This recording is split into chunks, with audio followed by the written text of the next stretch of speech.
లొల్లి కొనసాగుతోంది. పలువురు లీడర్లు గీత దాటుతుండడం చర్చనీయాంశంగా మారింది. క్రమశిక్షణకు మారుపేరని చెప్పుకుంటున్న పార్టీలో ఈ పరిణామాలు ఇబ్బందికరంగా మారాయి. మల్కాజ్గిరి పార్లమెంటు స్థానం మాజీ మంత్రి ఈటెల రాజేందర్కు కేటాయించడంతో సీనియర్ నేత మురళీధర్ రావు తీవ్ర అసంతృప్తిలో ఉన్నారు. స్థానిక నేతలు కూడా ఈటెలకు సీటు కేటాయించడాన్ని వ్యతిరేకిస్తున్నారు. మరోవైపు హైదరాబాద్ టికెట్ను మాధవీలతకు కేటాయించడాన్ని ఎమ్మెల్యే రాజాసింగ్ తీవ్రంగా వ్యతిరేకిస్తున్నారు. కిషన్ రెడ్డికి హైదరాబాద్లో పోటీ చేసే మొగోడే దొరకలేదా అంటూ సంచలన వ్యాఖ్యలు చేశారు.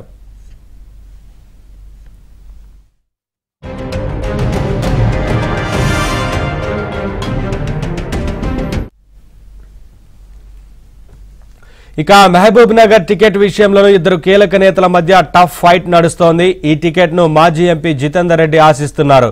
పార్టీ జాతీయ ఉపాధ్యక్షురాలు డీకే అరుణ కూడా పాలమూరు సీటు కోసం పట్టుబడుతున్నారు. మరోవైపు జహీరాబాద్ పార్లమెంటు స్థానాన్ని బీబీ పాటిల్కు ఇవ్వడాన్ని స్థానిక నేతలు వ్యతిరేకిస్తున్నారు. ఇక నాగర్ కర్నూలు టికెట్ దక్కకపోవడంతో తీవ్ర అసంతృప్తిలో ఉన్న బంగారు శృతి సీఎం రేవంత్ను కలిశారు. అయితే శృతి కాంగ్రెస్ లో చేరుతారని బీజేపీలో జోరుగా ప్రచారం జరుగుతోంది.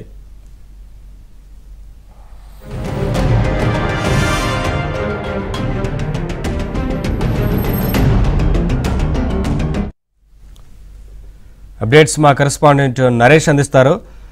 నరేష్, ఒకవైపు మల్కాజ్గిరి టికెట్ను ఇటు ఈటలకు కేటాయించడం పట్ల అక్కడ స్థానికంగా తీవ్ర వ్యతిరేకత వ్యక్తమవుతున్నట్లుగా కనిపిస్తూ ఉంది. మరొక వైపు మహబూబ్ నగర్ స్థానంలో అదే సిచ్యువేషన్ కనిపిస్తూ ఉంది. ఇటు నాగర్ కర్నూలు కావచ్చు, తీవ్రంగా అసంతృప్తులు బయటకు వస్తున్నట్లుగా తెలుస్తూ ఉంది కదా బీజేపీలో. ఏంటి అప్డేట్స్? మొత్తానికి బీజేపీ మొదటి విడతలో 9 మంది అభ్యర్థులను ప్రకటించిన తర్వాత ఒక్కొక్కరుగా అసమ్మతులంతా కూడా బయటకు వస్తున్న పరిస్థితి. ఇందులో సీనియర్ నాయకులు, చాలా కాలంగా పార్టీలో పనిచేస్తున్న ముఖ్య నాయకులుగా ఉన్న నేతలంతా కూడా కొంత అసంతృప్తికి లోనయ్యారు. ముఖ్యంగా ఈ మహబూబ్ నగర్ స్థానానికి విషయానికి వస్తే అటు డీకే అరుణ, మాజీ మంత్రి డీకే అరుణ, మాజీ ఎంపీ జితేందర్ రెడ్డి మధ్య తీవ్ర పోటీ నెలకొంది. వీళ్ళిద్దరి మధ్య పోటీ నేపథ్యంలో ఏకంగా మహబూబ్ నగర్ నియోజకవర్గానికి సంబంధించి అభ్యర్థి ఎంపికను అధిష్టానం పెండింగ్లో పెట్టిన పరిస్థితి. వాళ్ళిద్దరిని సర్దులు చెప్పి ఇద్దరితో మాట్లాడిన తర్వాత మాత్రమే మహబూబ్ నగర్ స్థానానికి అటు జితేందర్ రెడ్డి లేకపోతే డీకే అరుణ అనేది తేలాల్సి ఉంటుంది. ఇక ఇటు మల్కాజ్గిరి విషయంలో కూడా కొంత బీజేపీలో కొంత గొడవ జరుగుతున్న పరిస్థితి కనిపిస్తుంది.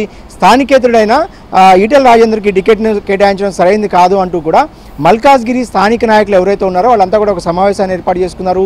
ఈ స్థానంలో స్థానికులకే టికెట్ కేటాయించాలనేది వాళ్ళ డిమాండ్గా ఉంది. అయితే వీళ్ళ డిమాండ్ను బీజేపీ అధిష్టానం పక్కన పెట్టి ఈటెల రాజేందర్ మీద నమ్మకంతో ఆ స్థానాన్ని ఈటెల రాజేందర్కు అప్పచెప్పిన పరిస్థితి. ఇక నాగర్ కర్నూలు విషయానికి వస్తే ఉమ్మడి మహబూబ్ నగర్ జిల్లాకు సంబంధించి నాగర్ కర్నూలు ఎస్సీ రిజర్వ్డ్గా ఉంది. ఈ స్థానంలో గతంలో బంగారు లక్ష్మణ్ కుమార్తె, ప్రస్తుత బీజేపీ రాష్ట్ర ప్రధాన కార్యదర్శిగా ఉన్న బంగారు శృతి ఇక్కడ నుంచి టికెట్ ఆశించారు. 2019 లోక్సభ ఎన్నికల్లో కూడా బంగారు శృతినే నాగర్ కర్నూలు నుంచి పోటీ చేసిన పరిస్థితి. ఇక్కడ తాజాగా బీఆర్ఎస్ పార్టీలోంచి ఇటు బీజేపీలో చేరిన పి రాములు, సిట్టింగ్ ఎంపీ ఎవరైతే ఉన్నారో ఆయన తనయుడు భరత్కు టికెట్ కేటాయించడాన్ని బంగారు శృతి వర్గం తీవ్రంగా వ్యతిరేకిస్తుంది. నిన్న రాత్రి బంగారు శృతి ఏకంగా ముఖ్యమంత్రి రేవంత్ రెడ్డిని కూడా కలిసిన పరిస్థితి. ఈ నేపథ్యంలోనే బంగారు శృతి బీజేపీలోంచి బయటికి వెళ్తారన్న చర్చ కూడా కొంత నడుస్తున్న పరిస్థితి. ఇక బీబీ పాటిల్ విషయానికి వస్తే జహీరాబాద్ అంటే ఆయన చేరిన మరుసటి రోజే బీబీ పాటిల్ బీఆర్ఎస్ నుంచి బీజేపీలోకి వచ్చారు. చేరిన వెంటనే మరుసటి రోజు ఆయనకి బీజేపీ టికెట్ను కేటాయించిన పరిస్థితి. ఇక్కడ చాలా కాలంగా జహీరాబాద్లో జైపాల్ రెడ్డి కావచ్చు, అదేవిధంగా ఆలయ నరేంద్ర కుమారుడు కావచ్చు, వాళ్ళంతా కూడా పనిచేసుకుంటున్న పరిస్థితి. సో జహీరాబాద్ టికెట్ని బీబీ పాటిల్కు పూర్తి వ్యతిరేకత, అంటే 10 సంవత్సరాల పాటు ఎంపీగా ఉండి నియోజకవర్గ అభివృద్ధికి ఏమీ చేయని ఎవరైతే బీబీ పాటిల్ ఉన్నారో ఆయనకి టికెట్ ఎలా కేటాయిస్తారంటూ కూడా బీజేపీ రాష్ట్ర కార్యాలయంలోనే ఏకంగా కిషన్ రెడ్డి ముందు ఆందోళనకు దిగిన పరిస్థితులు కనిపిస్తున్నాయి. ఇక వీటితో పాటుగా అక్కడక్కడ అంటే ఇటు సిట్టింగ్ ఎంపీలు కిషన్ రెడ్డి కావచ్చు, బండి సంజయ్ కావచ్చు, ధర్మపురి అరవింద్, వీళ్ళ ముగ్గురు విషయంలో క్లియర్గా ఉంది, ఎలాంటి ఇబ్బందులు లేవు. ఇక ఆదిలాబాద్ విషయానికి వస్తే సోయం బాబురావు సిట్టింగ్ ఎంపీగా ఉన్నారు. ఆయనకు టికెట్ కేటాయించబోవడాన్ని ఆయన అయితే తీవ్రంగా వ్యతిరేకిస్తున్న పరిస్థితి.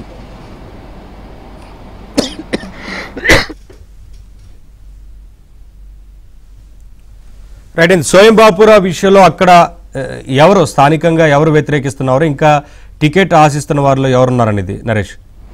సోయం బాపురావు నిజానికి 2019 ఎన్నికల్లో బీజేపీ నుంచి ఆదిలాబాద్ ఎంపీగా గెలిచారు. ప్రస్తుతానికి సిట్టింగ్ ఎంపీగా ఉన్నారు. ఈరోజు ప్రధానమంత్రి నరేంద్ర మోడీ ఏకంగా ఆదిలాబాద్లో పర్యటించబోతున్నారు. స్థానిక ఎంపీగా సోయం బాపురావు ప్రధానమంత్రి కార్యక్రమాల్లో కూడా పాల్గొనబోతున్నారు. అయితే ప్రధానమంత్రి రాకంటే ముందే ఈ 9 మంది అభ్యర్థులను ప్రకటించినప్పటికీ కూడా సిట్టింగ్ ఎంపీగా ఉన్న సోయం బాబురావు విషయంలో బీజేపీ ఆ టికెట్ను పెండింగ్లో పెట్టింది. అయితే సోయం బాబురావు ఒకటే ఆరోపిస్తున్నారు, బీజేపీలో కీలకంగా ఉన్న ముఖ్య నాయకులే తనకు టికెట్ రాకుండా అడ్డుకుంటున్నారనేది కూడా ఆయన నిన్న ఒక ఆరోపణ చేశారు. ఆ ఆరోపణ కూడా బీజేపీలో కొంత చర్చనీయాంశంగా మారింది. ఒకవేళ సోయం బాబురావు కనుక ఆదిలాబాద్ టికెట్ ఇవ్వకపోతే ఖచ్చితంగా సోయం బాబురావు తన దారి తాను చూసుకునే అవకాశం ఉందంటూ కూడా బీజేపీలో ఒక చర్చ జరుగుతుంది.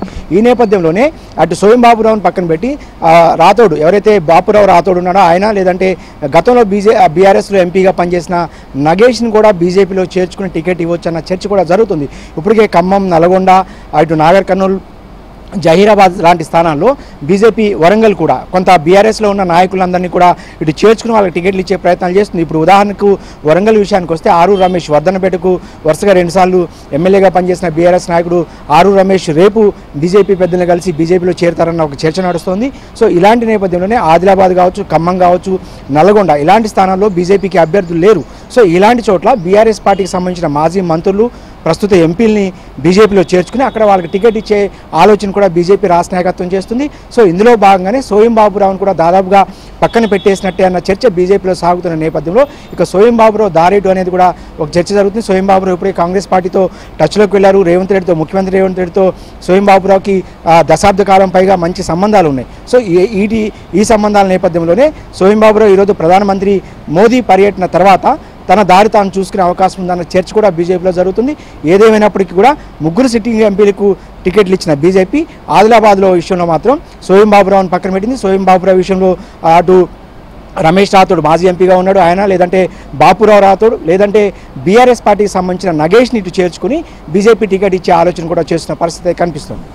Right, thank you Naresh.